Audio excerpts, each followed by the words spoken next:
Hello common man. LIC 7 டைப்பான insurance பாலிசிகளை வித்துக்கிட்டு இருக்கு. இதில் ஃபேமஸான ஒன்று என்டோமெண்ட் பாலிசி.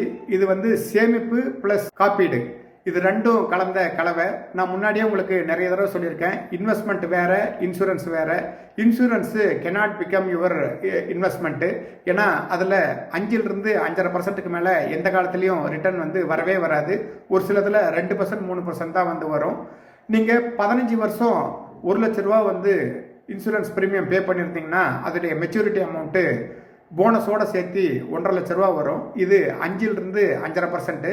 இதே 20 வருஷத்துக்கு நீங்கள் 1 லட்ச ரூபா ப்ரீமியம் வந்து பே பண்ணியிருந்தீங்கன்னாக்கா 2,20,000 ரூபா உங்களுக்கு போனஸ் ப்ளஸ் ஃபைனல் வேல்யூவாக வரும். இது 5% 6%. 25 வருஷத்துக்கு நீங்கள் 1 லட்ச ரூபா ப்ரீமியம் வந்து பே பண்ணியிருந்தீங்கன்னாக்கா 3 லட்ச ரூபா வந்து உங்களுக்கு கிடைக்கும்.